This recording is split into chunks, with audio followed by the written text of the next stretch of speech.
Para un político el mejor negocio del mundo es ser atacado por un periodista o un streamer o un influencer que está en la vereda opuesta de manera muy marcada. ¿Qué más quiero que un periodista progresista, zurdo, por decirlo de alguna manera, me ataque? Y viceversa, si yo soy progresista, qué bueno que tengo a un periodista medio facho que me ataca. ¿Cómo haces para generar que alguien te preste atención? Hay técnicas para que sea posible para que le prestes atención a alguien y no a otro, y para que recuerdes lo que dijo. Nuestro cerebro reacciona bien frente al número 3. Somos capaces de recordar cosas que vienen en tríos. No así cosas que vienen de a 5 ni a 7, porque ya es demasiado. Cuando Alfonsín en su campaña en el año 82, 83 se posicionaba él como el líder que venía a restaurar la democracia, decía, porque con la democracia se come, se cura y se educa. De nuevo 3, podría haber dicho 5 o 7 cosas.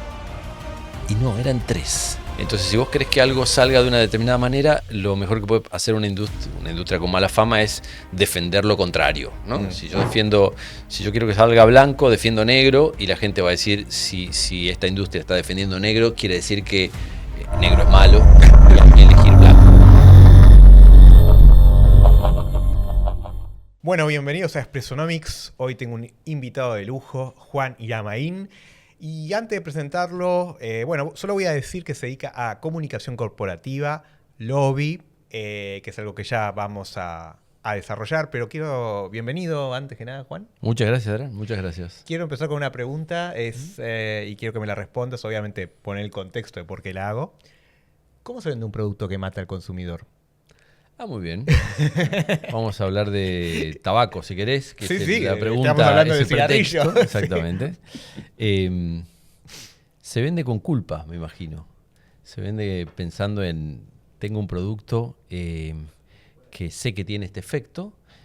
Sin embargo, es así como lo plantean las tabacaleras, es un producto legal, muy consolidado en la cultura, lleva 5 siglos. Se dice que Colón en su segundo viaje tomó muestras de tabaco que se cultivaban en América, los nativos americanos lo cultivaban y se lo llevó a Europa y ahí empezó un consumo no con el formato que hoy conocemos, que es el cigarrillo o el habano o lo que fuera, sino moliéndolo y haciendo rapé.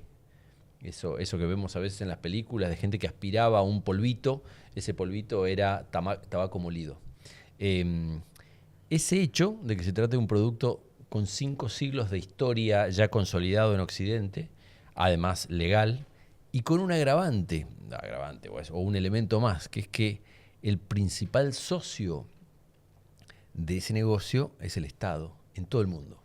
Para que se hagan una idea, el que lo esté viendo y por ahí no lo tiene tan claro, el cigarrillo tiene una parte muy importante de su precio es impuestos. Muy importante significa más del 60%. Depende del país, es 62, 63, 65, 70, hasta 75%. Quiere decir, 7 de cada 10 pesos si se los lleva el Estado y los otros 3 le quedan a la tabacalera. El Estado quiere decir que está muy interesado en que eso se siga vendiendo. Los estados en el mundo. Así que esa es la combinación rara de un producto que produce enfermedades graves que te pueden llevar a la muerte, que es adictivo y que a la vez es legal, lleva más de 5 siglos consolidado en Occidente y que tiene como principal socio al Estado. Ahora, un poco de contexto, vos trabajaste para Philip Morris, de masa y hace unos años. ¿Qué puesto tenías ahí? Era un junior que trabajaba en el área de comunicación y asuntos públicos en aquel tiempo. Estaba muy empezando mi carrera. ¿Hiciste la carrera ahí? Hice un tiempito ahí, después pasé a otras industrias, a otras empresas muy variadas. Me llevaste muy atrás en el tiempo, así que voy a tener que hacer mucha memoria para hablar de los temas vinculados al tabaco, si querés que hablemos de eso, porque hace muchos años que ya no tengo nada que ver con esa industria. No, pero es interesante hablar de las campañas, cómo se comunica, cómo se hace una estrategia. Vamos a hacer la diferencia. ¿Cuál es la diferencia entre el marketing, la comunicación corporativa y el lobby? El lobby. Muy bien, vamos a hacer esa distinción. El marketing es una práctica que consiste en pagar espacios publicitarios con el formato que sea, de la manera más inteligente posible para llegar a los públicos que sean. Pero al final uno paga espacios. Antes pagaba media página en un diario, después terminó siendo pago unos segundos de televisión, ahora pago banners en una página web o pago para que tenga visibilidad un contenido en las redes. Eso es marketing. Se complementa, porque no son excluyentes, con la comunicación corporativa. La comunicación corporativa son estrategias que se siguen para que tu producto o tu marca o el tema del que vos quieras hablar se posicionen en la opinión pública sin pagar o sin necesariamente pagar. Entonces es un enfoque que le doy a un tema, a una noticia, lo empaqueto en un comunicado de prensa o en una conversación con un periodista o con un influencer y trato de que esa persona diga, che, me interesa mucho, quiero hablar de ese tema, y se ponga a hablar de este tema producto de que hay una noticia detrás de eso. Así que el arte ahí está en cómo hago atractivo este tema para que alguien a quien no le pago lo comunique, lo mencione, lo diga y hable de eso. Bueno, una estrategia que me acuerdo que usaba y para el tema de las películas y todo eso es, si un medio habla o dos medios hablan, los otros van a decir, che, pero todos están hablando, yo también tengo que hablar. Exacto. Esa es buena. Se hace una bola de nieve y algo está pasando sobre este tema y por eso tengo que hablar. A veces las campañas de marketing están hechas para que se hable de eso. Ahora me acuerdo de un ejemplo y ahora vamos a hablar del lobby, si querés, que es un tema interesantísimo. Pero se me viene a la memoria una campaña que hizo en algún momento HBO. HBO tenía una particularidad. En un momento estaba pensando en hacer o lanzar una serie que se llamaba Mamushka, según me acuerdo. Mamushka era una serie que hablaba de la trata de personas en Europa. Concretamente en Europa occidental, no me acuerdo. Estaba ambientada o en Francia o en España. Y el tema era que se engañaba a mujeres que venían de Rusia, de Ucrania. Se las engañaba que les iban a dar un trabajo perfectamente lícito y iba a estar muy bien. Esas mujeres se trasladaban a esta otra parte de Europa y después le retenían el pasaporte y hacían una especie de esclavitud que había ahí. Ese era el argumento de la serie. Y fíjense cómo hicieron una estrategia de comunicación muy sofisticada para que se hablara del tema antes de lanzar la serie. Lo primero que hicieron es ir con que algunas personas iban a las comisarías del microcentro y hablaban con los policías y les decían, contame de redadas que haya habido en estos días en prostíbulos. Entonces, algunos policías empezaban a soltar algo de información y estas personas que iban a escribir eso y que iban a hacer esas entrevistas se quedaban con datos de las redadas que había habido. Hacían comunicados de prensa y los mandaban a las secciones de policiales de los diarios. Los diarios que requerían información de ese tipo empezaban a publicar: hubo una redada en la calle tal y tal, en un prostíbulo, tantas personas, eran tantas personas de tal nacionalidad las que estaban ahí secuestradas o en una situación de trata. Como suele pasar, los programas de radio arman sus programas sobre la base de lo que leen en los diarios. Entonces los productores de los programas de radio empezaban a comentar: che, ¿vieron que están empezando a ver este tipo de redadas? Quiere decir que está está aumentando la cantidad de casos de trata. Una vez que eso se habla en los programas de radio, es bastante típico que en los programas de televisión empiece a ver también, en los noticieros o en esos programas magazine, en donde se convoca incluso a un experto, una psicóloga que hable del tema, un policía, un experto en seguridad, y empiezan a hablar de este tema.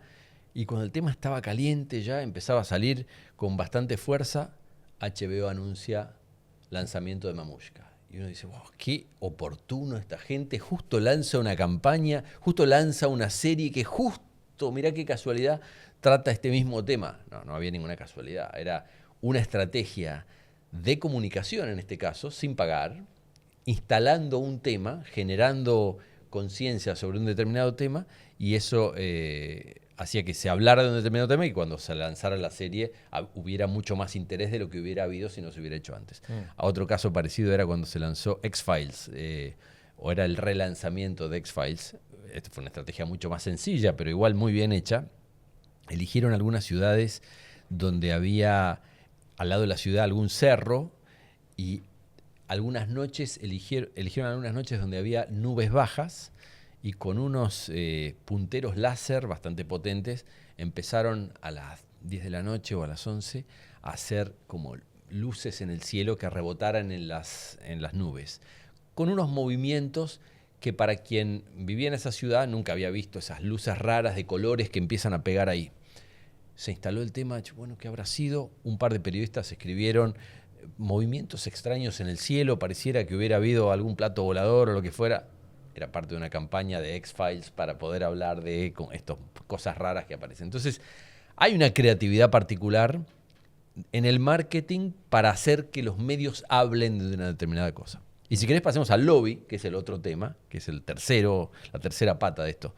El lobby tiene mala fama, ya sabés vos, todos lo sabemos, pero el lobby consiste en hacer gestiones frente a la autoridad, puede ser un diputado, un senador, un miembro del Poder Ejecutivo, para llevar una agenda que tiene un sector, para decirle yo necesito que esta ley cambie o que se modifique este decreto, que haya una regulación diferente, que haya este tema, porque eso va a ayudar a mi sector. Uno pensaría, bueno, ¿y es lícito esto? ¿Se puede hacer una cosa así? ¿Que alguien vaya y haga lobby? Bueno, el tema es filosófico y admite muchos análisis, pero el primero es si los individuos están antes del Estado o después del Estado. En principio pensaría que un individuo tiene derecho a reclamarle al Estado que se tengan en cuenta sus intereses. Teneme en cuenta a mí que soy un individuo y que tengo intereses muchas veces legítimos. Lo segundo es que la Constitución, en el caso de la Argentina, la Constitución reconoce explícitamente el derecho de hacer lobby. No lo dice así, no dice hacer lobby, pero en el artículo 14 de la Constitución dice que todas las personas tienen derecho a comerciar, circular libremente, a expresarse a través de los medios de comunicación, y en un momento dice peticionar a la autoridad. Esa frase mágica, peticionar a la autoridad, quiere decir tengo derecho a plantarme frente a la autoridad y con el recurso lícito que yo crea conveniente, reclamar teniendo en cuenta mi interés. Un método puede ser golpear un bombo en la puerta del Congreso para poner presión. Otro es pedirle una entrevista a un senador, a un diputado y contarle yo tengo esta necesidad, este interés y quiero que se escuche. Y otro, y acá es un tema interesante si querés, es la combinación del lobby con la comunicación o con el marketing. Tengo derecho también a usar los medios de comunicación o los influencers o cualquier personaje que ande dando vueltas en los medios o en las redes para que instale un tema, para que proponga un tema, para que refleje mi punto de vista y eso le genere algún tipo de presión a la autoridad y la autoridad se ve obligada por lo menos a considerar mi punto de vista. Entonces a veces para hacer lobby no es que solo me siento con un diputado, con un senador y le cuento mi necesidad, sino que puedo hacer que los medios reflejen una necesidad y eso se vaya instalando y eso ejerza algún tipo de presión. Así que hay un lobby indirecto, si se quiere. Hiciste una muy buena comunicación para defender y justificar el lobby. O sea, eso defiendo mi trabajo. Claro. Pero bueno, eso es algo también que forma parte de la comunicación corporativa. Volviendo un poco a lo del tabaco, porque me parece lo más divertido, ¿podés contar lo de Suiza, un poco lo que tienen ellos a la hora de enseñarles a todos los empleados cómo comunicarse? Las tabacaleras y también otras industrias, voy a ampliar un poco para no enfocarme tanto en las tabacaleras, pero las tabacaleras y como digo, otras entrenan a sus voceros para que puedan expresar con la mayor claridad posible sus puntos de vista. A veces son puntos de vista controversiales. El caso del tabaco es difícil de defender y hay que entender la sensibilidad de los distintos públicos y justamente estamos hablando de un producto raro porque es un producto, como digo, legal, muy consolidado en la cultura, donde el socio principal es el Estado, pero a la vez que tiene un efecto muy nocivo en la salud. No, simplemente me acuerdo, y creo que te referías a eso, algo que hablamos antes, sobre un cuestionamiento que hubo en algún momento a las tabacaleras sobre por qué en algún momento habían dicho, incluso bajo juramento en el Congreso de Estados Unidos, que no era un producto adictivo. Y un tiempo después, con toda transparencia, dijeron, no, sí es adictivo. Entonces les preguntaban, pero ¿cómo antes dijiste una cosa, ahora decís otra? Y había una respuesta que es interesante, muy elaborada. Que eran los que les entrenaban. Es parte de un entrenamiento que le debe haber pasado a cualquier tabacalera. Sí. Pasar por esta situación de decir, ¿cómo explico esta aparente contradicción? Claro, hago el subrayado de la palabra aparente. Entonces, una respuesta que me acuerdo era muy interesante. Decía, bueno, en realidad, técnicamente un producto es adictivo cuando cumple 3 requisitos. Cuando un producto se consume de manera compulsiva, cuando lo habitual es que para poder dejarlo hace falta ayuda médica, y lo tercero es cuando ese producto, el cuerpo humano necesita cada vez mayores cantidades de ese producto para sentirse satisfecho. Eso podría ser la definición técnica de un producto adictivo. Y las tabacaleras decían, y técnicamente el cigarrillo cumple 2 de los 3 requisitos, porque el tercero, el de que cada vez necesitas más cantidad, no se cumple. Uno llega a cierto nivel y ya consume esa cantidad de cigarrillos por día y no más. Por lo tanto, técnicamente no es adictivo. ¿Pero qué pasó? Con el tiempo la gente empezó a usar la palabra adicción o adictivo de una manera mucho más amplia. Entonces hay gente que dice, soy adicto, ahora que hay unos alfajores, soy adicto a los alfajores, al chocolate, al gimnasio, incluso a cosas que hacen bien. Entonces decía, como la gente de manera habitual empezó a usar la palabra esta de manera mucho más flexible y amplia, si nosotros seguíamos diciendo que no era adictivo, no nos estábamos entendiendo. Entonces, como la gente usa de esta otra manera la palabra, ahora decimos que lo es, que sí es adictivo el cigarrillo, pero es porque estamos usando la definición. Estamos usando la palabra de una manera más flexible y no técnica o científica. Como diría la película en Gracias por Fumar, el protagonista diría bullshit, básicamente, pero funciona. Digamos que es un cambio de narrativa. Muy sutil. Bueno, la película Gracias por Fumar, entiendo que es como la Biblia, porque a ver, yo cuando la vi dije, bien, este tipo hace una mezcla de ambas cosas, de comunicación corporativa. Para los que no entienden, vean la película Gracias por Fumar, es un muy buen ejemplo de lo que es el trabajo de un lobista y comunicador, porque hace ambas cosas. Ambas cosas. Y es muy interesante que él explica eso, digamos, un poco él va a hacer la estrategia, cómo comunicamos, cómo hacemos cuando tenían el problema de que los iba a demandar demandarnos y denunciar el que le había agarrado cáncer, todo ese tema. Pero muy interesante, porque están sacados de casos reales. Situaciones reales, sí. Y digo, para sacarlos del tabaco, pasa en otros productos también, productos alimenticios que antes eran considerados muy buenos, ahora como tienen azúcar, es un problema grave. Tuvimos el mismo tema. Sí. De hecho, tuve una charla y pasaba eso con cualquiera. ¿Cómo hacemos ahora? Casi cualquier producto es demonizable, salvo el agua, y a veces hay aguas que tienen mucho sodio, así que hay gente que le puede hacer mal, entonces cuidado con el agua. Al final, es muy difícil encontrar un producto 100% kosher. Que alguien diga, no, esto está perfecto. Entonces, pero igualmente se trata de qué hacemos ante emergencias comunicacionales. Ejemplo, pasó hasta con el propóleo, que hubo un caso de envenenamiento, aunque se cree que fueron las farmacéuticas que sabotearon, pero más allá de las sospechas, cómo salimos a decir, no, bueno, en realidad es un caso aislado, a tranquilizar a la gente, eso también es parte. Pero me interesaba el caso de la vez de no sé si fue en la industria tabacalera o en otra, que como, son bastante impopulares con la gente, como lo ves en la película, ellos salieron a criticar una ley que en realidad les favorecía para que la gente se ponga a favor de la ley, usar la mala fama a su favor. Eso está buenísimo. Contalo cómo es una estrategia compleja, arriesgada. Pero funcionó. Que puede funcionar. La estrategia puede consistir en que una industria que tiene mala fama, si esa industria defiende algo, la gente se pone en contra de eso.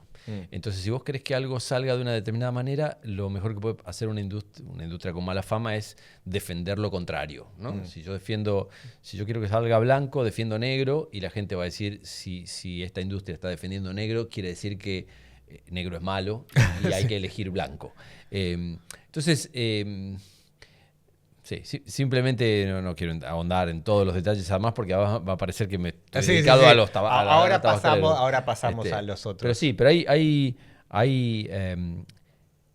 técnicas de lobby que están asociadas a defender públicamente un determinado tipo de normativa, teniendo en cuenta que si las defiendo públicamente, eso va a dividir aguas. Va a haber gente que va a decir, si vos lo defendés, estoy con vos, y otros dirán, no, como lo defendés vos.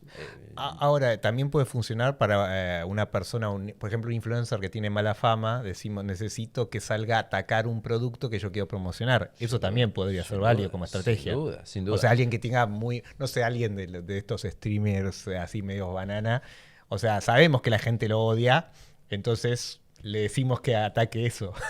Bueno, esto que estás contando es lo que pasa mucho con los políticos también. O sea, para un político el mejor negocio del mundo es ser atacado por un periodista o un streamer o un influencer que está en la vereda opuesta de manera muy marcada. Dicen, ¿qué más quiero yo que tener a este periodista? Yo vamos a suponer, soy liberal conservador. ¿Qué más quiero que un periodista progresista, zurdo, por decirlo de alguna manera, me ataque? Y viceversa, si yo soy progresista, qué bueno que tengo a un periodista medio facho que me ataca, porque eso consolida a mi público, que dice, qué bien, se confirma lo que yo pensaba, lo ataca porque está en la vereda de enfrente. Queda para mucho. Y también hay algo ahí que habíamos mencionado. Cuando vemos un partido de fútbol, nos ponemos siempre al lado del equipo chico, si juega el débil, y esto es algo natural. Entonces ahí también crear una figura de alguien, un atacante poderoso contra alguien, ¿entendés? Que débil, hace que sientas empatía por el débil. Puedes decir, ¿por qué? Pará, che, dejá de atacarlo. ¿Entendés? Eso es muy astuto también. Muy astuto. Y a veces puede salir de manera espontánea. No sé si se acuerdan, después se analizó bastante este tema cuando fue el debate presidencial entre Massa y Milei. Quien veía el debate, una vez que terminó el debate, la mayoría en un primer análisis se quedó con la impresión de que había sido un triunfo arrollador de Massa, que había tenido respuestas para todo, y cuando lo había puesto en situación incómoda a Milei muchas veces no había sabido cómo salir adelante. Cuando se hace un análisis, un doble clic sobre el tema, o cuando se empezaron a hacer los focus groups para entender cómo había sido percibido uno y el otro, apareció una sorpresa, que es el que era más sólido, esto que decís, el que parecía el más fuerte, exageró su fuerza, en algún momento lo hizo pisar el palito y lo hizo sentir mal, en un momento le dice que, vos te echaron del Banco Central, por algo será, porque él había tenido una posición muy junior en el Banco Central, Milei, muchos años, y Milei había dicho, ¿y a quién no echaron de su trabajo alguna vez? En otro momento le había preguntado si conocía tal organismo del Estado, para qué funcionaba, y Milei no había sabido contestar y había dicho, bueno, explícalo vos. No, explícalo vos. Bueno, una situación así. Pero había quedado relativamente débil Milei. Y cuando se preguntaba a la gente en los focus groups, ¿pero qué te pasa? Obvio que ganó Massa. Y decían, no. Yo me sentí identificado con el que era más débil. Sentí que uno le hacía bullying al otro. Y yo me identifico con aquel a quien le están haciendo bullying. Por lo tanto, ese que parecía que había perdido terminó ganando.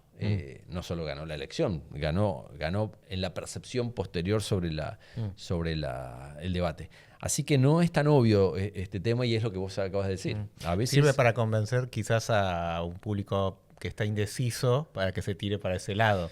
O sea, y funciona bastante bien. O que esté de hecho, lo he observado también viste, con el tema de los streamers, los influencers, cuando se pelean, cuando hay uno que es demasiado patotero. Ojo, el patoterismo puede llegar a funcionar. Ese es el matiz, ¿no? Porque depende de la estrategia, ¿no? A ver, porque Milei tuvo una impronta muy patotera, pero no se percibió como patotero. Es raro, ¿no? Bueno, si querés ahondemos un poquito en el tema. Parece que lo que pasó, o algunos estudios muestran que él no era percibido como patotero, sino como indignado. Que hay un matiz. El patotero es alguien fuerte que ejerce su fortaleza en contra del débil, y eso genera, en general, alguna empatía en los que ya piensan como él, pero genera molestia en la mayoría de la gente que tiende a salir en defensa del débil, como vos decías antes. El caso del indignado es distinto, es alguien que viene sufriendo vejaciones o situaciones en las que él sale desfavorecido, y que en algún momento explota enojado por eso que viene sufriendo. Entonces, también los focus groups muchas veces daba que lo que estaba pasando era que la gente se identificaba con Milei no tanto por lo que decía, sino por lo que encarnaba. No dice que está enojado, sino que está enojado, igual que yo, decía mucha gente. O sea, es una cosa más empática. Es más simpática. Está mostrando mi enojo. Hay una película que se llama Network. Ujú. ¿Te acordás que el protagonista en un momento enloquece y empieza a decir todo y todos se identifican con eso? Estoy harto, quiero que se enojen, les dice. Quiero que se enojen, quiero que salgan. Ahí, por eso, no es que estaba patoteando a alguien, estaba expresando un enojo. Estaba expresando un enojo. Y también expresar el enojo es una buena estrategia, porque a la larga decir, che, pero dice tantas verdades, lo veo en los comentarios a veces de redes. Sí. Eso funciona bastante. Dice tanta. Primero, al expresar el enojo, primero, si lo encarna bien, porque lo encarna de una manera que se le inyecta la mirada y grita y dice y tartamudea. O sea, ese tipo de demostración de enojo está cerca de la espontaneidad, de lo que cualquier persona pensaría que es genuino. Eso te lleva a un terreno que también sirve para analizar este caso, que es en un contexto en el que hay un descrédito del grupo, del sector político, de los políticos en general, que aparezca uno que expresa un punto de vista sin controlarse, sin medirse, sin tener una estrategia detrás, sino que le sale lo que le sale, lo que genera es empatía. Este es distinto. Porque es genuino. Es genuino. Esa es la palabra clave, es genuino. Sí. La gente se siente identificada con él porque dice lo que piensa, igual que me pasa a mí cuando estoy en un asado con 4 amigos o cuando estoy en un café. Y eso también de diferenciarse, porque la mayoría de los políticos tienen el tono del político que es infumable y lo hace parecer falso. Sí. Eso es así. A mí me ha tocado una vez entrevistar políticos hace años y era terrible, vienen con un cassette. Entonces cuando aparece uno que habla normal, por decirlo de una forma, genera la diferencia. Pero bueno, quiero ir a un caso que vos habías mencionado, el caso de las AFJP, que es un caso de lobby, y no lobby o comunicación, no sé, fue un poco de ambas. Cosas, sí. ¿Puedes desarrollar un poco ese? Sí. Mira, es interesante el contraste, y si querés hablamos de los dos casos, más o menos por la misma época, un sector de la economía entró en crisis o vio amenazada su continuidad. El de las AFJP era un sector que se creó a partir de una ley en los años 90, por la cual se inventó una manera de tener una jubilación privada, ¿no? Había ahorro y había jubilación. Ese sector, pasados los años, creo que cometió un error de no comunicar lo suficientemente bien los beneficios que podía tener eso para la población. Te hacían llegar una carta. Tu fondo valen tanto. Tu fondo, claro, venís acumulando tanta plata, está al tanto por ciento. No estaba mal, pero era insuficiente como para que la gente pensara, che, esto es muy bueno lo que me está pasando, que es que se va acumulando una plata que yo algún día la cobraré cuando me jubile y eso será una cosa beneficiosa. Hay alguien que lo está haciendo bien, que está administrando bien mi plata. Esa parte le faltó comunicarla bien. Entonces, cuando de pronto el gobierno, en ese caso de Cristina Kirchner, necesitó fondos, alguien le llevó la idea, dicen que fue el propio Sergio Massa, que estaba a cargo del ANSES, le llevó la idea de por qué no nacionalizamos las AFJP. Hacía falta una ley para eso, pero los números en el Congreso estaban, entonces se instaló la idea, se comunicó el tema de como que esto iba a ser bueno, porque al final era un tema casi de soberanía nacional, al final que los fondos vuelvan al Estado, y en el imaginario de la gente era una buena idea que el Estado sea el que administre la plata de los jubilados. Así que un grupito muy chico de diputados y de senadores aún más chico ofreció alguna mínima resistencia, o la resistencia que pudieron, digamos, porque cuando se votó el tema salió abrumadoramente a favor de la estatización. Tuvo una secuencia más porque en una etapa la primera votación era para que fuera optativo uno o el otro, y después terminó siendo obligatorio y desaparecieron las AFJP. No sé, es un ejemplo interesante de un lobby, no digo que mal hecho, pero pasivo. Ese sector hizo poco por salvar ese negocio. ¿Por qué pasó eso?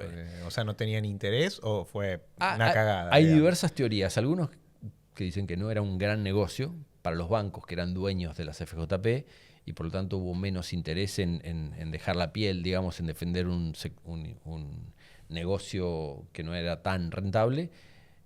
Otra mirada del tema es que Sí, incompetente. se durmieron. Sí. Se durmieron.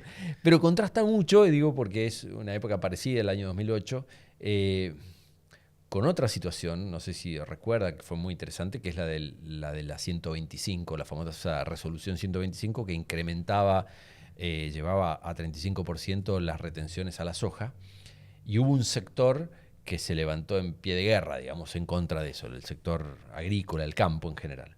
Es interesante ese otro ejemplo porque pasaron varias cosas muy contrastantes con el ejemplo de las FJP que estábamos contando. Lo primero es que hay un tema muy, muy distinto inicial, que es que las FJP eran de 5 o 6 bancos, era muy concentrado el negocio. La 125 impactaba a un chacarero que andaba perdido por ahí, a un gran terrateniente, a un intermedio, al que fuera. Esa dispersión estaba matizada porque muchas de esas personas dueñas de campos estaban nucleadas en entidades, así las llamadas entidades del campo, que eran 4 básicamente. Esas 4 que tienen en general intereses diversos y hasta ideologías distintas. La sociedad rural más tradicionalista y las otras 3 tenían unas posiciones a veces distintas y algunas representaban a chacareros muy chiquitos. Se unieron, hicieron lo que se llamó la mesa de enlace, que eran 4 líderes de las 4 entidades estas que dijeron vamos a dejar de lado nuestras diferencias y nos vamos a poner todos juntos a defender esta causa.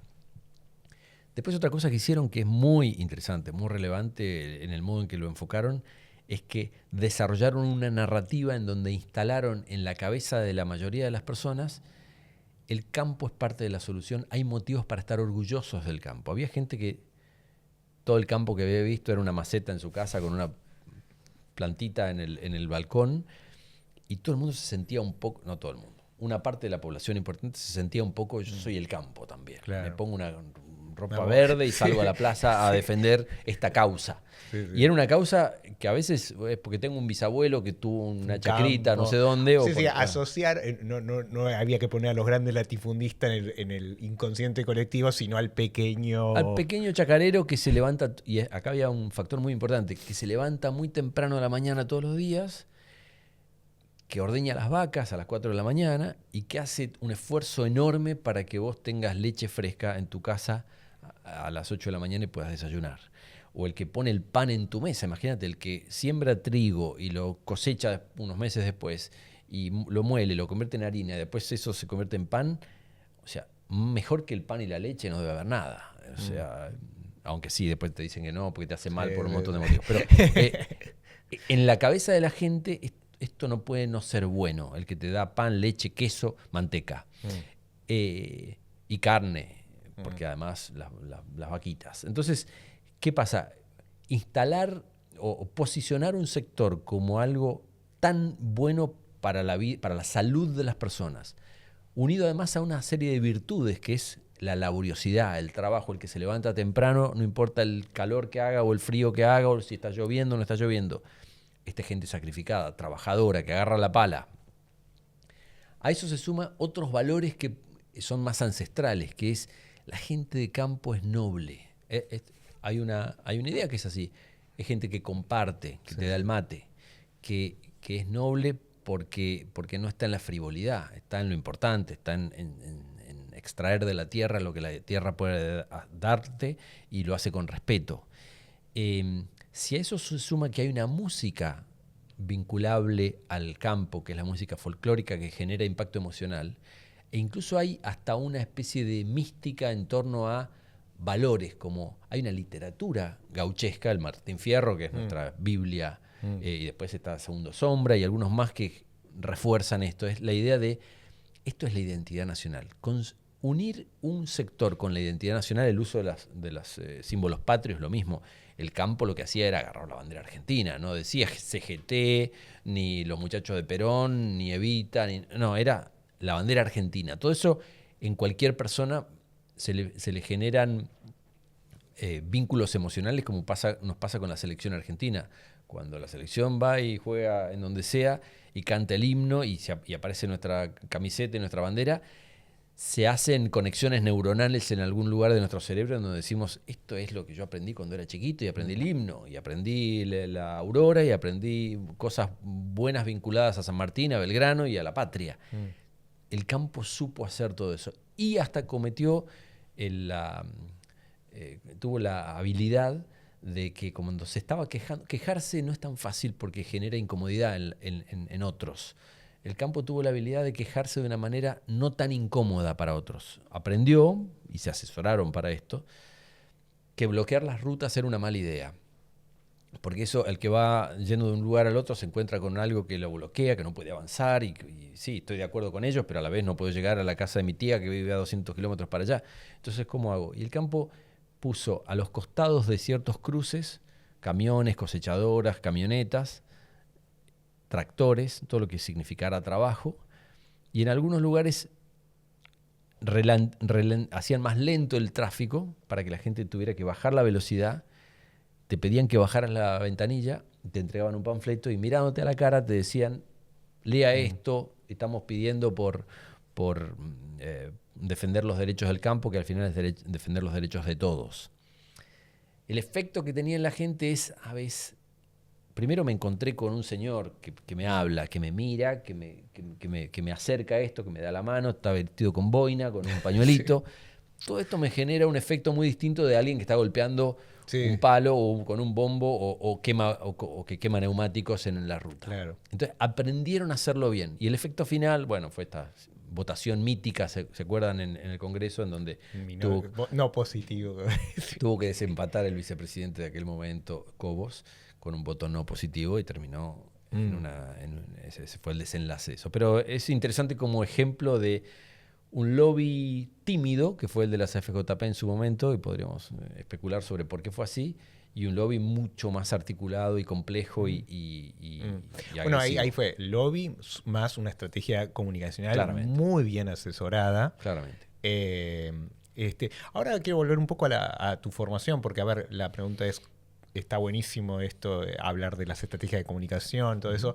Vos empezaste haciendo un doctorado antes de pasar al mundo corporativo. Sí, así fue. ¿En qué hiciste la tesis? Es una tesis que es somnífera, está muy bien pensada para alguien que tenga ganas de dormir. Te la voy a vender y vas a ver que es una de las cosas más atractivas del mundo. Es una tesis de filosofía de la comunicación. Es una tesis que analiza cómo Aristóteles, hace 25 siglos, expresó una teoría que decía que toda la realidad se puede explicar a partir de 5 causas. 4 más 1, en realidad vamos a entrar sin tantas precisiones, pero la causa material es de qué está hecha una cosa, la causa eficiente, quién la hace, la causa formal, cómo la hace, y la causa final es para qué la hace. Si uno aplica ese criterio de las 4 causas, después está la causa ejemplar, que es la quinta, que después la podemos ver. Pero si uno aplica esa teoría a toda la realidad física, saca bastantes conclusiones interesantes. Sobre cualquier cosa uno puede analizar esas causas. Y yo descubrí, gracias a un profesor que me asesoró en este tema, que nadie había aplicado el esquema de las 4 causas de Aristóteles al fenómeno de la comunicación. O sea, nadie había usado ese esquema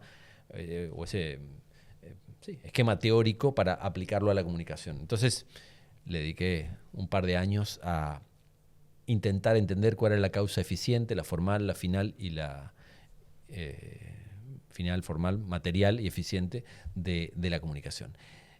Y salen muchas conclusiones de ahí. Es un libro, como digo, somnífero, porque así pasa con las tesis, que es para alguien que tenga muchas ganas de profundizar mucho en un tiempo. Es importante igual saber esto. Las personas que hacemos un doctorado, que hicimos un doctorado en algún momento, no es porque el doctorado te vaya a hacer muy sabio en un determinado tema, porque casi siempre el tema sobre el que uno investiga tiene poco interés para el resto de la humanidad. Por algo nadie lo había investigado antes. Eso es lo más importante. Lo segundo es que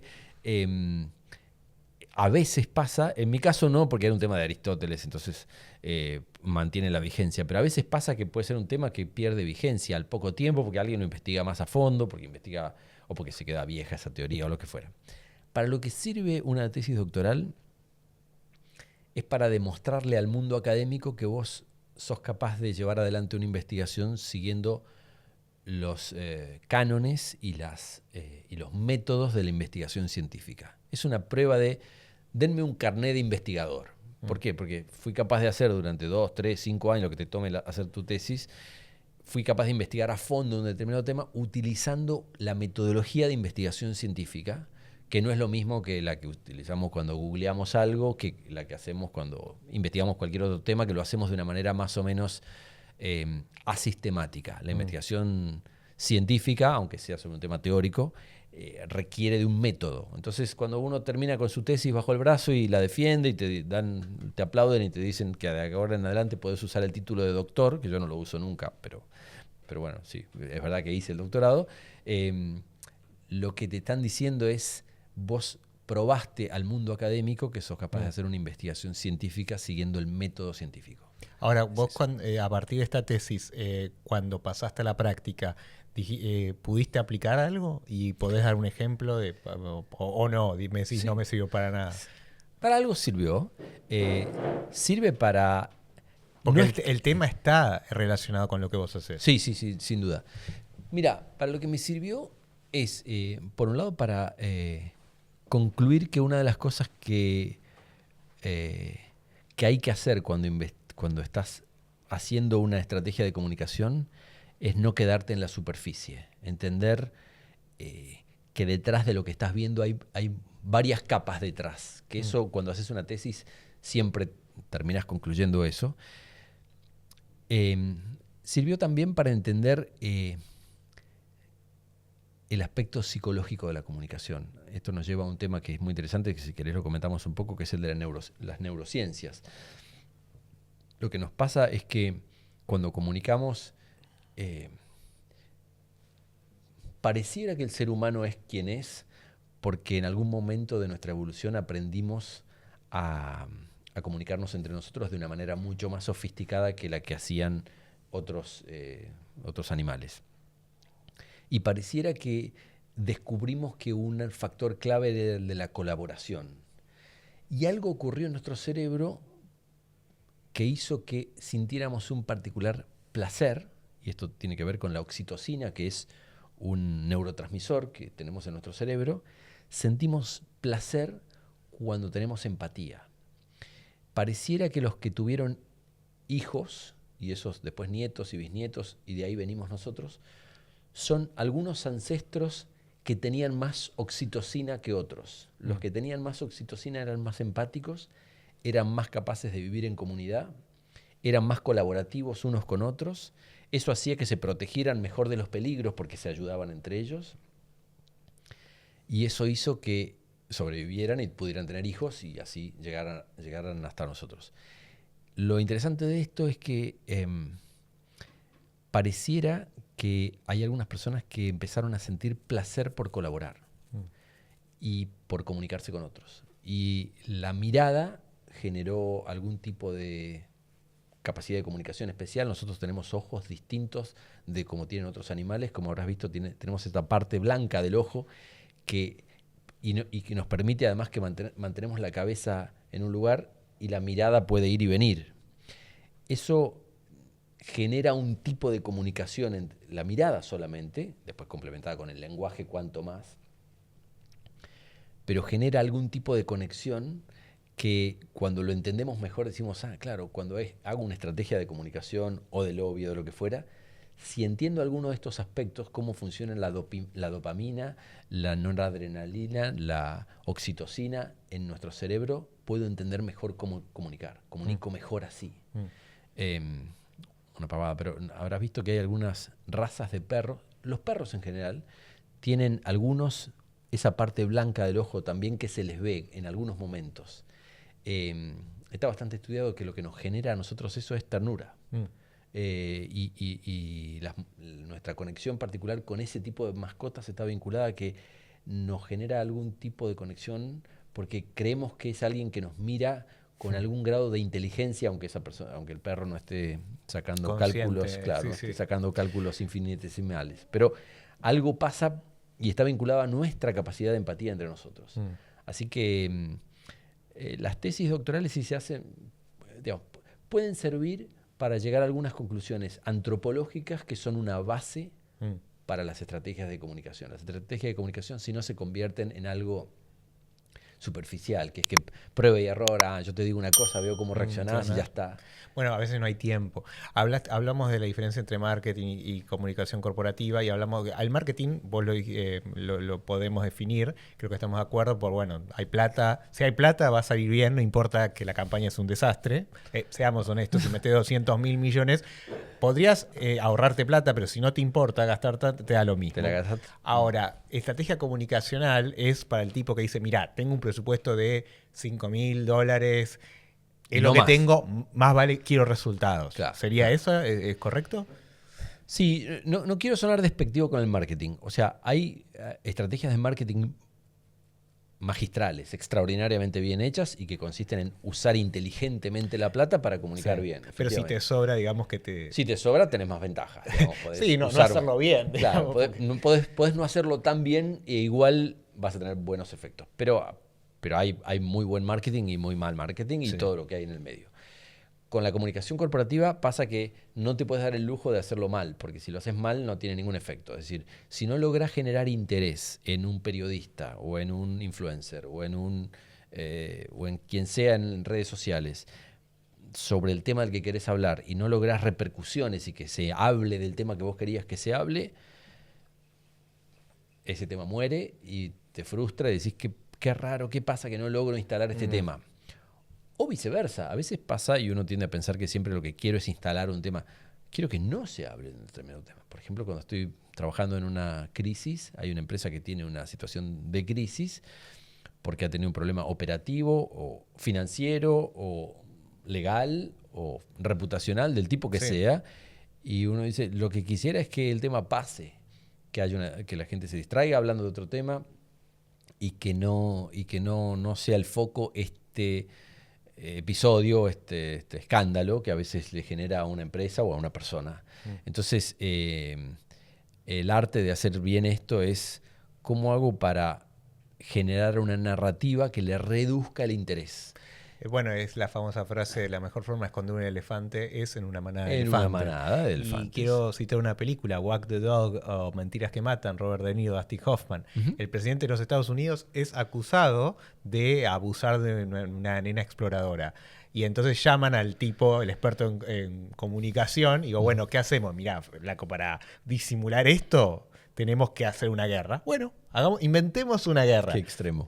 No, pero... ¿Sí? Después Barry Levinson, el director, se asesoró a ver si es posible, quizás no tanto como en la película, pero se puede un poco. Instalar una guerra es extremo, pero generar un debate contra un adversario político o generar una crisis de gabinete en donde se hace volar a un ministro por una supuesta situación, la que fuera, que genere 2 o 3 días que se hable de eso, no solo se puede, sino que se hace. O sea, consiste en una bomba de humo que distrae y hace que el foco deje de estar en donde estaba y pase a otro tema.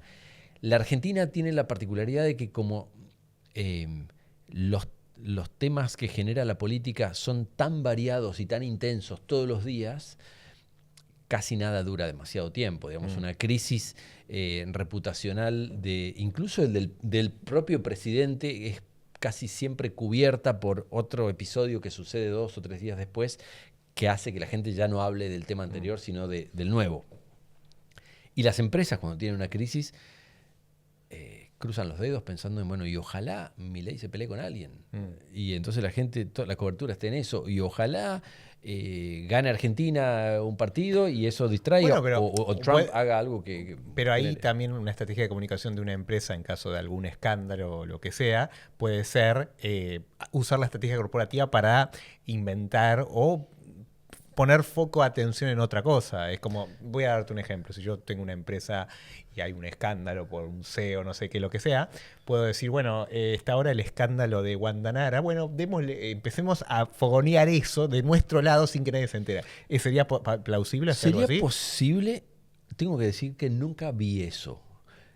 No quiere decir, estás dando buenas ideas, igual podría Sí, ser. sí, se me ocurren todo el tiempo. Nunca vi eso, que alguien diga, voy a asegurarme de que un tema muy ajeno a mi empresa, el Wanda Nara y su conflicto con, Sí, sí, su con su sex. marido, quien sea, levante tanto el perfil que la gente deje hablar.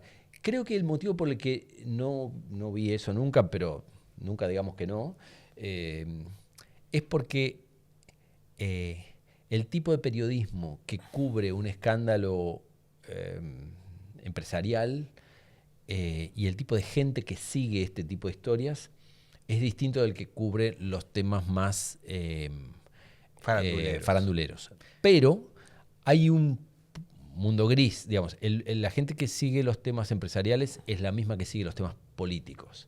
Lo que pasa es que no conozco una empresa que tenga el poder suficiente para generar un escándalo político para tapar un problema empresarial.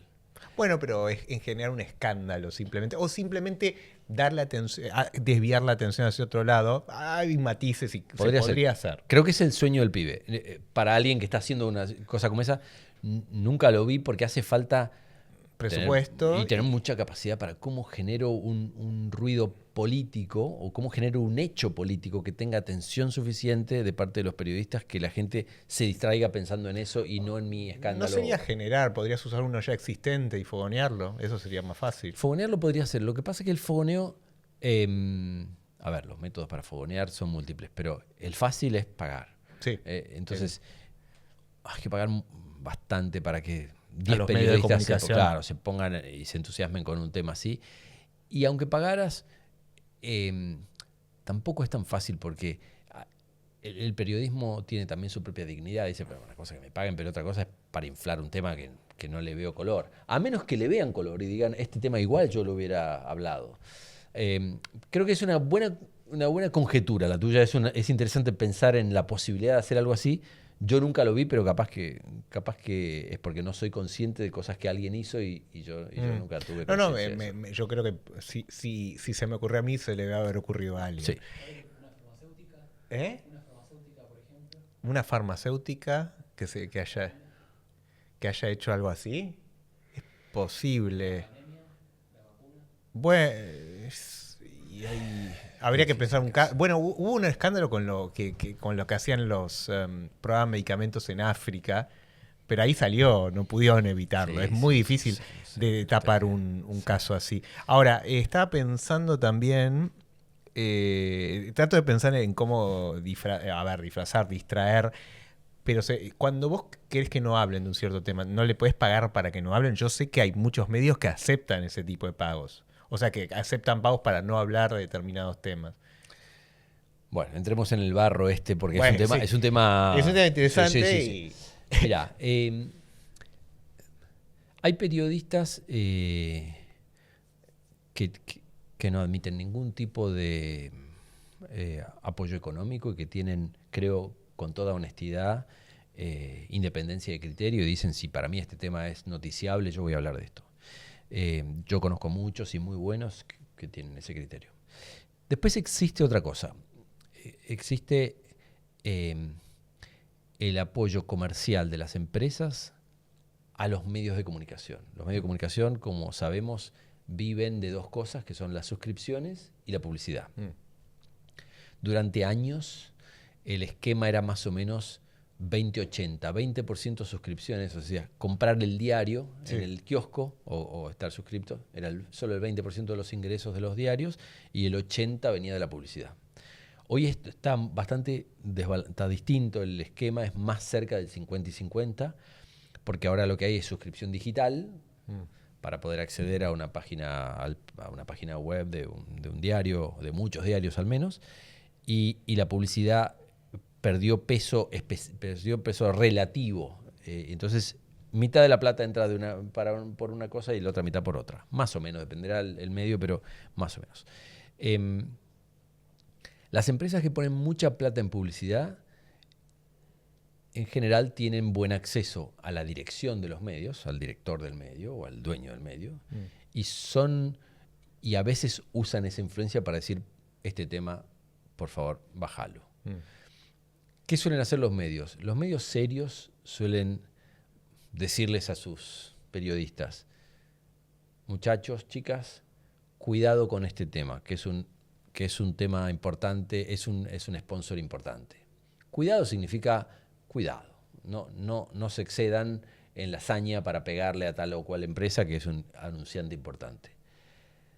Y todo el mundo entiende que cuidado significa, si hay que decir algo que es muy evidente, lo vamos a decir igual, lo que no vamos a hacer es adjetivar demasiado, excedernos en la crítica, pero nadie va a dejar de decir si hay una, qué sé yo, si voy a inventar, una petrolera muy importante, pone mucha plata en un diario cualquiera y un día tiene un derrame de petróleo cerca de la planta y va a salir que hay un derrame de petróleo. Después puede ser que matice diciendo, bueno, los responsables pueden ser tales o cuales. Esta es una empresa que igual en general ha cumplido con lo que debía. Ahí la estrategia de Wanda Nara puede servir. La de Wanda Nara puede servir un poquito, Y sí, por lo menos por unos días. Bueno, ¿vos la viste la película, la de que te mencioné, Mentiras que Matan? Sí. Bueno, vos viste que ellos lo que hacen es, bueno, hagamos esto. Bueno, ya esto dura 3 días. Necesitamos 3 días más. Otra cosa. Otra cosa. Claro. Entonces, es medio así, sería la teoría. Es el tema, es hasta cuándo genero hechos. Hasta ganar las elecciones. Porque en la película era hasta ganar las elecciones. Hasta que se aburran del tema original. Pero párate, de ahí que completo algo. Una cosa es la plata que ponen los periodistas, lo que ponen las empresas en los medios de comunicación. Y después existe el fenómeno de la pauta a periodistas como individuos. Eso es lo que Milei llama despectivamente periodistas ensobrados, ¿no? Entonces, ¿qué es eso? Lamentablemente en la Argentina el modo de financiamiento del periodismo es muy sui generis. Consiste básicamente en que los medios pagan sueldos bastante bajos a sus periodistas y con eso le cubren la obra social y su entrada permanente, pero el estilo de vida que el periodista pretende llevar no se puede cubrir con ese ingreso. Entonces el periodista muchas veces, no siempre, y hay casos notables de periodistas que no hacen esto, pero muchos dicen, bueno, yo me voy a armar además un negocio paralelo. Mi negocio paralelo puede consistir en que tengo un programita de radio los jueves a las 11 de la noche en una FM. Ese esquema funcionó muchísimo desde los años 90. Me gusta. Ese fue el es precursor. Un caso ese fue el precursor y no era un programita de radio. De todos los que claro, eso era algo mucho más sofisticado y mucho más grande, pero hubo pequeños aprendices de Neustadt que decían, no voy a tener 30 sponsors poniéndome en el prime time en Canal 11. Lo que voy a tener es en una radio, no quiero nombrar ninguna para no sonar despectivo, pero una radio muy chiquita que nadie escucha, no importa. El jueves a las 11 de la noche o el domingo a las 10 de la mañana nadie escucha el programita, pero ese programita es el que a mí me sirve para decirle a las empresas, vos sabés que yo soy periodista de tal medio. En ese medio soy un tipo importante que cuando firma una nota, esa nota se lee. Además, tengo este programita. ¿No me acompañás con el programa? No me acompañás es una manera de decirle, poneme publicidad en el programa. La empresa entonces lo que decía era, ¿y cuánto me cuesta poner la publicidad en un programita de radio, en esa radio el jueves a la noche? 2 pesos. 2 pesos. Pero esa plata va casi toda al periodista de manera directa, porque el periodista tiene esa pequeña pyme donde le paga al operador, paga el espacio en la radio, o sea, alquila esos minutos en la radio, y después si tiene 8, 10, 12, 15 anunciantes, vamos a imaginar, el 80% de esos ingresos van para él. Eso le completa su sueldo, pero claro, el medio que lo contrata, el medio gráfico que lo contrataba, sabe que hace eso y por eso le paga poco. Y con eso gana más plata el medio porque tiene menos gastos. Entonces se hace un círculo vicioso. Entonces el periodista tiene este combo en donde dice, tengo mi programita de radio. Ahora eso evolucionó. Antes era siempre eso. O un programita de radio o un programita en un canal de cable que no veía nadie, canal 58, aparecía en algún lugar y había unos programitas así. Igual, no los veía nadie, pero servían para recolectar algún tipo de pauta. Ahora eso se sofisticó o se diversificó y el periodista muchas veces tiene un portal de noticias que lo tiene colgado en internet y que dice, además de lo que yo publico en tal lugar, tengo mi portal de noticias. O la cuenta en redes sociales. O tengo mi cuenta en redes sociales y puedo tuitear cosas ahí que admiten algún tipo de sponsoreo. Entonces, ese esquema, no quiero ser hipercrítico con el tema, es la verdad, es lo que hay, ¿no? Podría ser mejor. ¿Cómo sería mucho mejor? Y sería mejor que los medios tradicionales cobraran, estuvieran más holgados económicamente, que pagaran mejores sueldos a los periodistas y que el periodista no tuviera que tener su iniciativa paralela. Como eso no sucede, porque la Argentina es como es y funciona como funciona, el periodismo se ha financiado durante ahora ya décadas con este esquema paralelo. Y eso genera periodistas honestos que tienen un segundo ingreso y que así funciona, y periodistas no honestos que aprovechan este esquema. No serían periodistas, serían más, lo vi. Son operadores. O operadores, sí. Voceros no oficiales. Voceros no oficiales. Y después está la corrupción de esto, porque esto, objetivamente uno pensaría, bueno, es una persona que tiene blanqueado, que además tiene un programa de radio, de televisión o de lo que fuera, y que cobra lógicamente por eso y tal. La versión corrupta de esto es la extorsión. Entonces el periodista que golpea la puerta de una empresa le dice, poneme publicidad. Y no amenazan en general, no amenazan, no pasa nada. Unos días después aparece en el programa de radio o en el portal de noticias una noticia totalmente tergiversada, falsa, calumniosa, en donde la empresa dice, pero ¿cómo? ¿Por qué me están pegando así? ¿Por qué dan esta versión tan sesgada? No me llamaron para preguntarme nada. Al cabo de 2 o 3 notas hostiles, algunas empresas ceden a la extorsión y dicen, voy a poner publicidad. Sí, hay varios medios grandes que utilizan esa estrategia, de hecho, y todos aprendieron del gran maestro, Neustadt. Neustadt hacía eso. Neustadt se acercaba a los empresarios, eso es sabido, y les decía, ¿querés que no hable de vos? Pagá. ¿Querés que hable más? ¿Querés que hable bien? Pagá. O sea, era muy así. Bueno, salió un documental hace poco y bueno... Y sé que muchos alumnos de él lo hacen, no voy a mencionar para que mi nombre salga cada mañana en esos medios, pero es así. Puede haber sido. No, el caso de Neustadt no lo conozco en detalle, sí. Es muy paradigmático. Bueno, pero es una práctica, sí. Es una práctica corrupta de pedir silencio o a veces elogios a cambio de plata. Sí. Si querés que no te critique, sobre todo es por el lado de la no crítica, no es para que hable bien de vos, sino para que no hable mal. Entonces... eso forma parte del tema. Milei, cuando habla de periodistas ensobrados, está tocando esa fibra. Sí, pero él ahí está usando la de Trump, que es básicamente decir, cuando lo critican, acusarlo al otro. Ahí es una doble estrategia. Sí. Pero se basa, creo, en un dato. Primero, sabe, no sé con cuánto detalle, esto que acabo de contar, que existe este esquema de financiamiento del periodismo y que es una realidad. Que es una realidad, eso por un lado. Y después tiene otro dato, no estoy seguro de cuánto lo sabe fehacientemente, pero por lo menos tiene la intuición, que es que desde hace algunos años los medios de comunicación, el periodismo en general, ha ido reduciendo su credibilidad frente a la sociedad. Entonces... una cosa es pelearse con alguien muy creíble y otra cosa es pelearse con alguien que todo el mundo piensa que es corrupto. Es como, qué fácil es pelearse con los sindicatos. Y es facilísimo si los sindicatos tienen pésima fama. Entonces, eso es lo que hablábamos hace un rato, cuando te ataca alguien. Si los sindicatos apoyan esto, todos se van a oponer. Exactamente.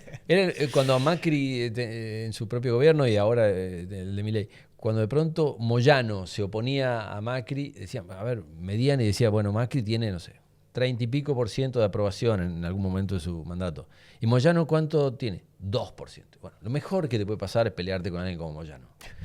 A Milei, el mejor negocio que puede hacer es que de pronto venga Grabois y le diga algo. Porque Grabois tiene 3% de aprobación. Entonces, que un tipo como Milei, como Grabois, se enoje y lo insulte mucho a Milei dice, esto es un negocio fantástico. Todo el tiempo, la persona que ya piensa... como Grabois nunca me va a votar y el resto de la humanidad va a ver que yo soy el bueno y el otro es el malo. Entonces, entonces, ¿qué quiero decir? En el caso solo hacía la mención de que Milei creo que o intuye o conoce esto que acabamos de hablar sobre el funcionamiento de los medios y por otro lado tiene conciencia de que el periodismo en general, obviamente hay periodistas con mucho prestigio individualmente, pero como sector... el periodismo tiende a tener descrédito. Y la razón por la que tiene descrédito está estudiada también, es muy interesante. Es la misma razón por la que los gobiernos pierden credibilidad en las sociedades en general. Es porque buena parte de la sociedad asocia a los periodistas y a los gobiernos como aquellos que dividen a la sociedad. Dicen, las empresas y las las empresas y las ONGs en general son entidades que tienden a unir, no están buscando pelearse, con excepciones, pero en general no buscan pelearse. Los medios descubrieron que el modo de consolidarse como medios es hablarles a un público que ya piensa como ellos, o sea, confirmar un prejuicio. Cuando vos le hablas muy directamente a un público que ya piensa como vos, lo que haces en general es criticar a otro público. Entonces vos dividís. Yo le hablo a los conservadores, o le hablo a los progresistas, o le hablo a los que les gusta tal o cual cosa. Y si me puedo enfrentar al bando contrario, lo hago porque eso me consolida en ese nicho. Con los gobiernos pasa parecido. El gobierno, en el momento de la campaña electoral, lo que hace es, le hablo a un público que creo que me va a votar y agredo al público que está en la vereda de enfrente. Antes, ya décadas atrás, pasaba que cuando el gobernante o el político ganaba la elección, instalaba la idea de que yo gané la elección con el voto de esta mitad de la población, pero ahora soy el presidente de todos los argentinos.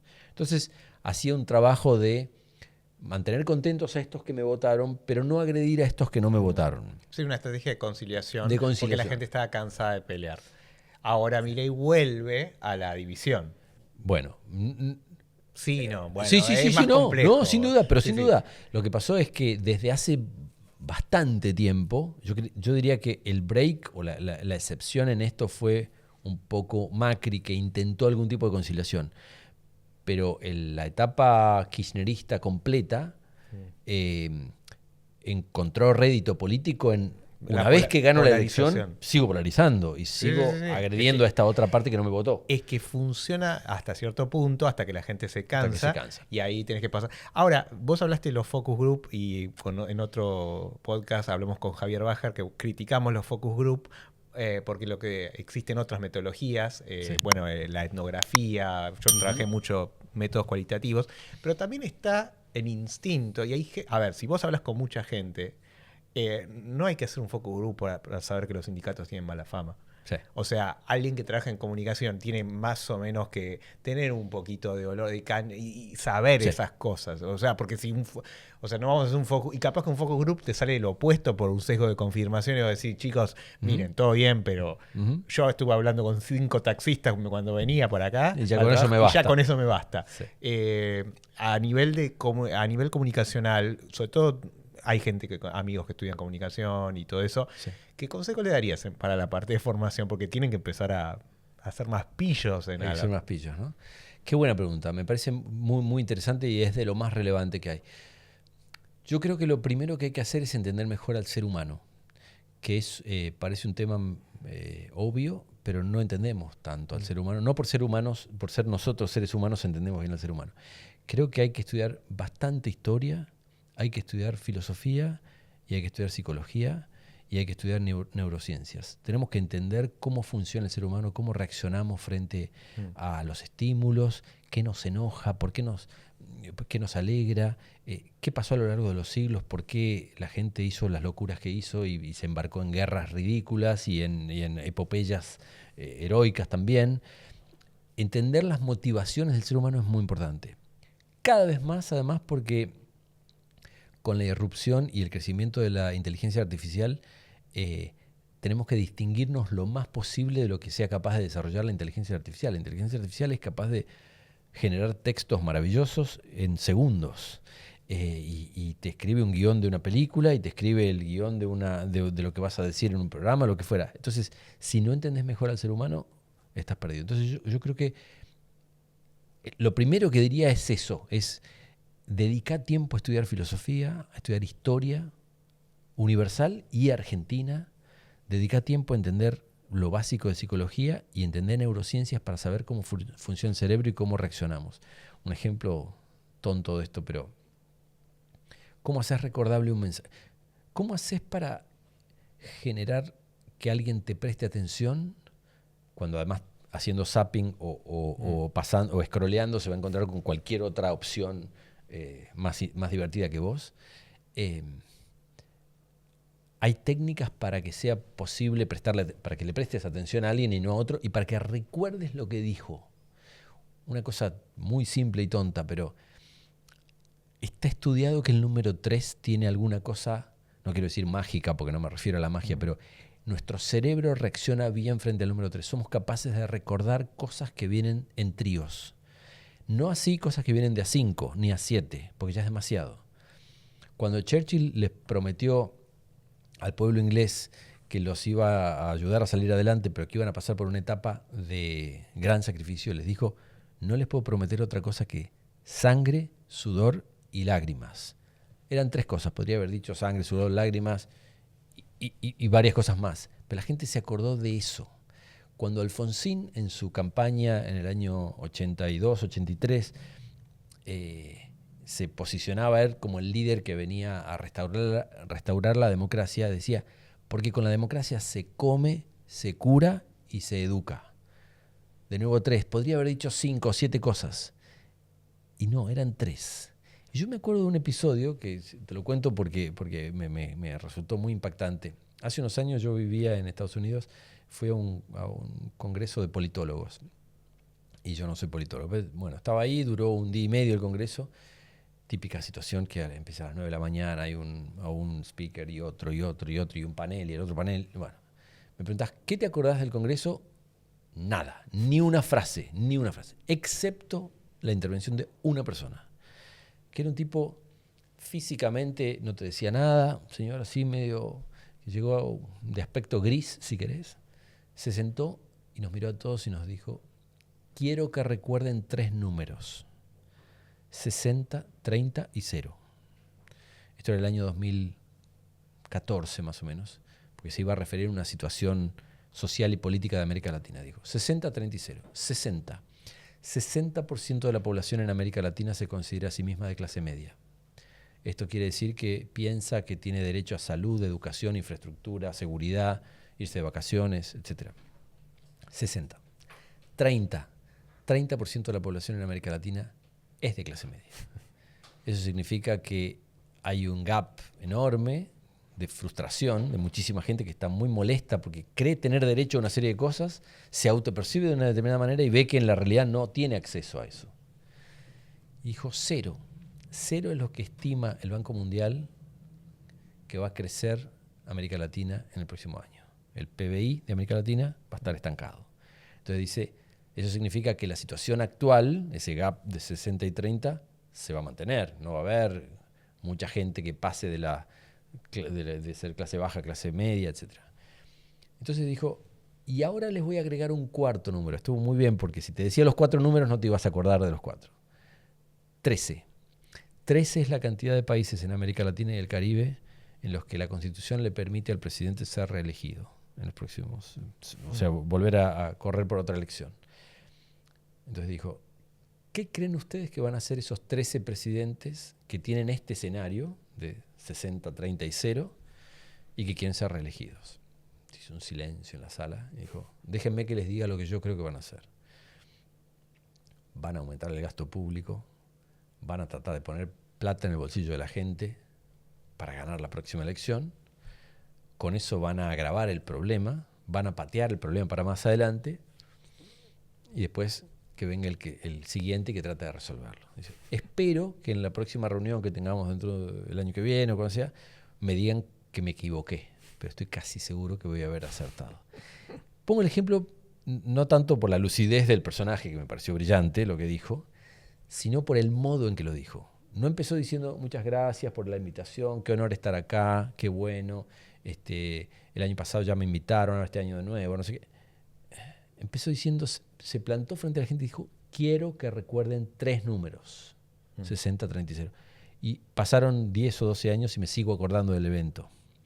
Y no me acuerdo de ningún otro. Y eso me dice algo. Quiere decir que hay una manera de decir las cosas que se hace recordable. De decirlo y demostrarlo. La motosierra, te guste o no, es recordable. Los pelos revueltos son recordables. Con la democracia se come, se cura y se educa, es recordable. y otras cosas no lo son. Entonces hay que aprender historia, filosofía, neurociencias para poder hacer Yo esto bien. agregaría hablar con mucha gente. Uno de los momentos en mi vida en los que más estuve informado era Sí. porque me tomaba casi 6 taxis por día. Eso era gracias a Huawei por pagarme los taxis. Trabajaba en Huawei Technology, entonces Ok. me pagaban el transporte, qué Muy sé bueno. yo, para ir de un lugar a otro. Muy bueno. Y yo aprovechaba y hablaba con todos los taxistas. Y Bueno. es increíble porque estás como, tenés un termómetro, estás incluso más informado que leyendo los diarios. porque Muchas veces. Hasta hoy en día te desinformás si lees las redes sociales. Sí. Y es hablando con la gente, porque también empezás a entender eso y cuanto más variado sea la gente con la que hablas, rango etario, clase social, más, y es una cosa instintiva, ¿no? Que creo, bueno, volviendo a la película Gracias por, el tipo era un tipo sociable, Sí, un tipo, sí. un chamullero, pero está bien, era un tipo Pero sí. carismático que hablaba. Conectaba Y eso con la gente. Exacto, y una vez que Exactamente. entendés eso, vas entendiendo. Y eso es a veces lo que veo por ahí en el extremo acá. Hay que saber combinar el estudio con la parte más social. Quería hacerte una pregunta para terminar, porque vos trabajaste primero en Massaní Particulares, ¿cuántos años? 2 años. Después trabajaste en Claxon. En Claxon. ¿Cuántos Después, años? Después, en Claxon trabajé 3 años. Después Claxon se vendió a Turner. Sí, Pasé Turner. a Turner 2 años más. Después trabajé para Hill & Knowlton, que es una consultora de comunicación y asuntos públicos, parecida, como si fuera la que tengo yo ahora.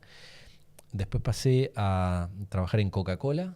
Tuve a mi cargo asuntos públicos y comunicaciones para el Cono Sur.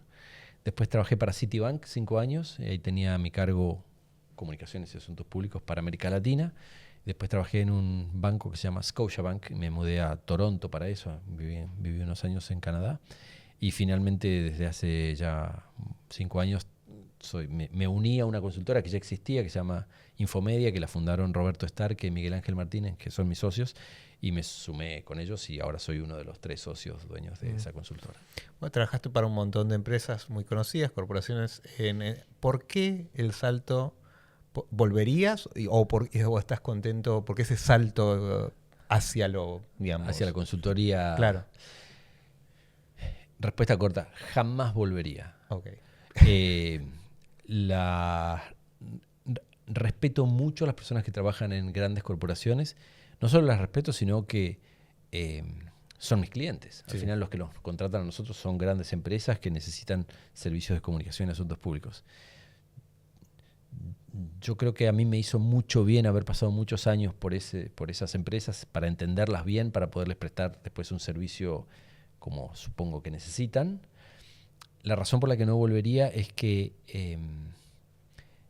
trabajar para una empresa propia tiene un plus de motivación que es difícil de encontrar en una empresa en la que sos un empleado. Al final, cuando es tu propia empresa, estás dispuesto a trabajar un sábado a la noche, un domingo a la noche, un día que no deberías estar trabajando y lo haces con gusto porque eso te da la impresión de que va a generar alguna diferencia y querés hacerlo y lo haces con una motivación mayor que cuando es al final para una gran empresa que cotiza en bolsa y que el efecto que va a tener es un mejor bono a fin de año.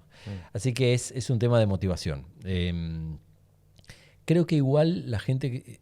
No es tan importante si elegís trabajar para una gran empresa o para una propia, digamos, sino cuál es tu propósito, la verdad, ¿Y cuál es tu propósito? como persona.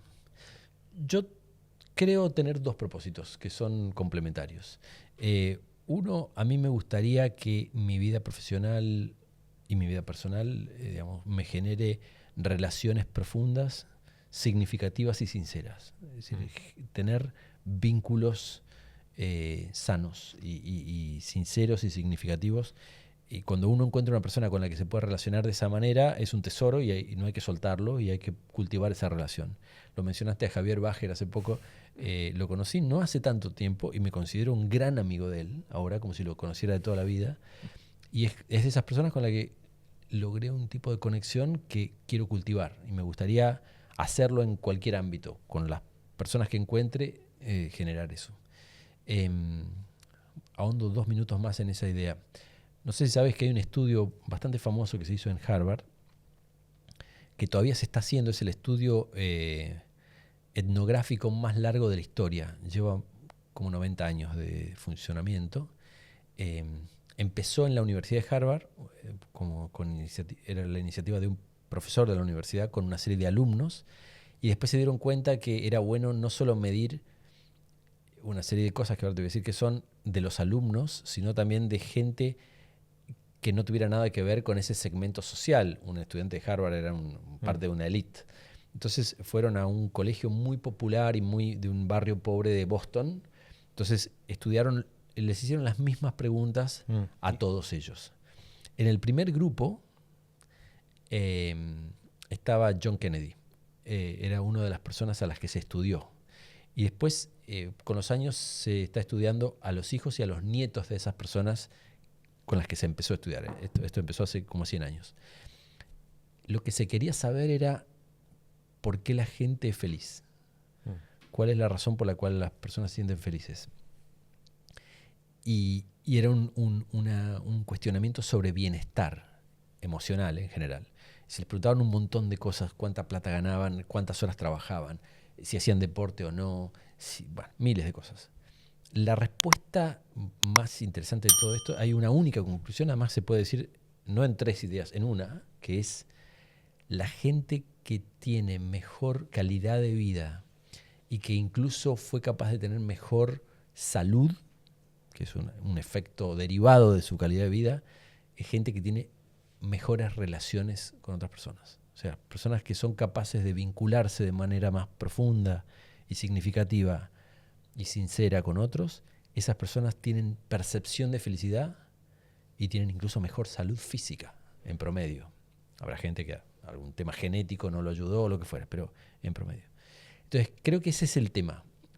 Si querés trabajar en una gran corporación o querés trabajar para tu pyme o hacer un trabajo por tu cuenta, al final es una decisión de cada uno, pero tenés que tener un propósito. Y creo que este propósito de generar relaciones de este tipo es útil y es importante. Y yo tengo un segundo propósito complementario de eso, que es que a mí me gustaría dejar un legado. Que estoy pensando todavía cuál es, no tengo claro cuál es, pero estoy seguro de que no solo me gustaría pasar por esta vida en donde me vinculé con personas de una manera profunda y sincera y significativa, sino que además dejé el mundo un poquito mejor de lo que me lo encontré. Y eso hay que buscar dónde hacerlo. Puedes hacerlo con tu trabajo, puedes hacerlo capaz que con una actividad extra laboral en donde tratas de ayudar a alguien de otra manera. A veces la vida académica es una buena manera porque transmitís un conocimiento. A veces el mundo de los medios. Cada uno tiene su camino. Bueno, Juan, muchísimas gracias por venir. Fue Muchas gracias a muy vos. linda conversación. Esto fue Expressonomics en Verdades Incómodas. Toma 44. ¿Qué onda, Brody?